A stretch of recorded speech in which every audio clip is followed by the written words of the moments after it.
Coba pikirkan, kita telah mengirim satelit ke luar tata surya. Kita telah berjalan di bulan dan akan segera melakukan hal yang sama di Mars. Tapi, kita melewatkan satu tugas penting dan untuk mewujudkannya, kita akan membutuhkan pikiran cerdasmu. Bagaimana kalau kita berenang di bulan? Nah, mari berandai-andai. Kamu lahir di era dengan teknologi dan kreativitas yang sudah canggih. Kamu sudah menjadi wirausahawan yang cerdas, tapi ada satu masalah. Orang lain juga sama sepertimu. Di bumi masa depan, setiap inovasi sudah diwujudkan menjadi nyata. Printer 6 dimensi, alat perekam mimpi, lensa augmented reality yang mengubah ruang tamumu menjadi film yang kamu tonton atau game yang kamu mainkan. Kalau tidak ingin tertinggal, kamu butuh ide cemerlang.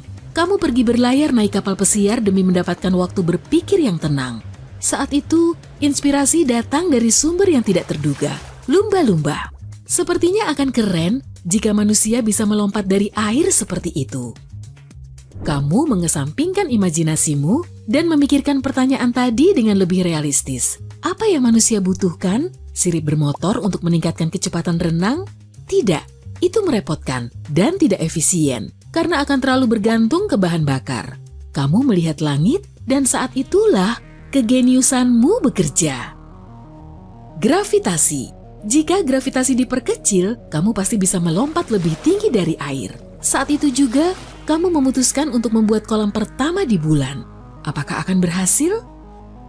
Apa bedanya berenang di bulan dan di bumi? Kamu harus mencari tahu.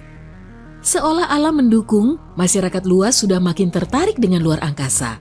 Wisata luar angkasa baru dimulai akhir-akhir ini. Penerbangan ke bulan dengan jendela pemandangan, bioskop di luar angkasa, kami sedang membuka lowongan untuk proyek konstruksi bulan. Kamu perlu mewujudkan mimpi ini atau seseorang akan mendahuluimu. Begini rencananya. Mari buat nama dan merek dagang bisnismu. PT Percikan Bulan. Bagus juga. Prosesnya pun dimulai. Kamu memesan pesawat luar angkasa tercepat ke bulan dan membeli sebidang tanah. Kolam ini harus menampilkan pemandangan bumi dan langit berbintang yang indah. Selanjutnya, membangun gedung tertutup. Kamu butuh oksigen di sana, tapi gravitasi bulan harus tetap terjaga. Kalau tidak, ide cerdasmu tentang berenang di bulan akan berubah menjadi berenang biasa dan tidak seseru atau sesegar niat awalmu. Dindingnya harus transparan seperti gelembung raksasa. Oksigen, gravitasi, air, apa ada yang kurang?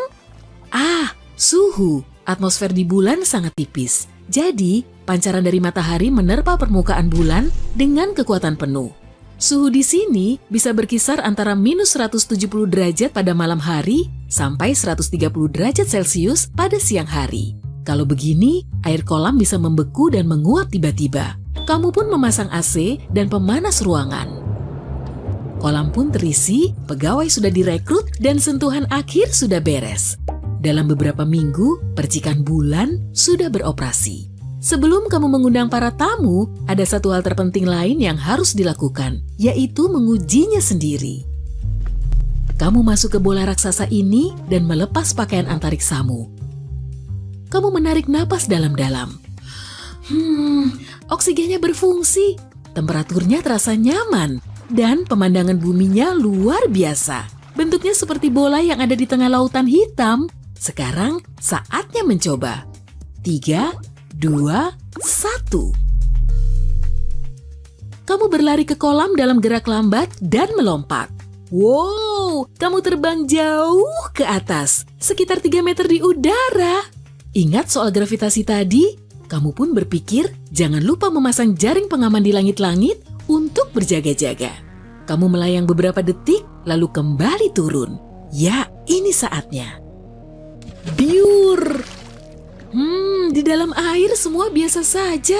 Rasanya sama seperti kamu melompat ke kolam renang di bumi.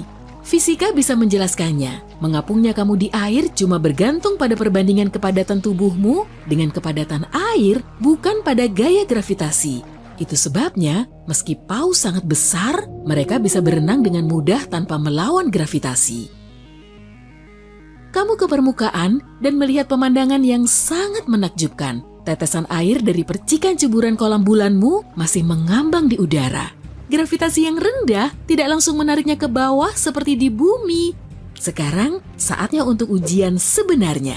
Alasan utama kamu mendapatkan ide ini, apa kamu bisa melompat dari air seperti lumba-lumba? Kamu menyelam lagi, berenang ke bawah, dan mendorong kakimu sekuat tenaga. Kamu melompat keluar air dan melayang sekitar 1 meter. Keren! Sekarang coba pakai kaki katak. Wow, terlalu tinggi. Catat di otak, jangan lupa memasang jaring pengaman.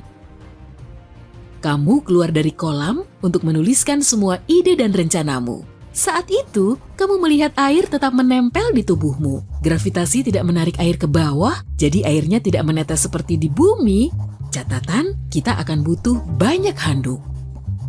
Gravitasi di bulan benar-benar unik. Di sini, gravitasinya cuma 1/6 dari gravitasi di bumi. Kamu bisa melompat 6 kali lebih tinggi, melempar benda apapun 6 kali lebih jauh, dan beratmu 6 kali lebih ringan. Kamu pun mulai bertanya-tanya, apa kamu bisa berlari di atas air? Kamu mencobanya dengan kaki telanjang. Tidak bisa. Kemudian, kamu memakai kaki katak, mengambil ancang-ancang, dan wih, kamu seperti kadal basilisk. Sudah terbukti, ini adalah ide yang bagus dan akan menjadi bisnis yang sukses. Saatnya untuk dibuka. Seperti perkiraanmu, percikan bulan sukses besar. Kamu membuka beberapa kolam lagi di tahun berikutnya. Ribuan orang ingin merasakan sensasi menjadi lumba-lumba dan kadal air. Tapi tentu saja, para pesaing juga sudah mulai membuka kolam bulan, bahkan lebih besar, lebih bagus, dan lebih mewah. Jadi, kamu harus berimprovisasi. Jawabannya pun segera datang. Olahraga. Manusia pada dasarnya suka bersaing, mereka suka menonton orang lain bersaing. Pas sekali. Kamu akan mulai dengan loncat tinggi terbalik. Kamu memasang papan loncat khusus di dasar kolam agar para atlet bisa meloncat dari air dengan dorongan lebih baik. Kamu membangun menara tinggi di tepi kolam renang. Seorang atlet harus melompat keluar dari air untuk mencapainya. Makin tinggi jangkauan mereka di menara dan makin kecil percikan yang dihasilkan saat masuk air lagi. Makin banyak pula poin yang mereka dapat. Para atlet juga harus melakukan trik akrobatik saat di udara. Tak lama, kamu menyewa pelatih, merekrut calon juara, dan membeli semua peralatan yang diperlukan. Kompetisi pun dimulai dan loncat tinggi terbalik diangkat sebagai cabang olimpiade baru.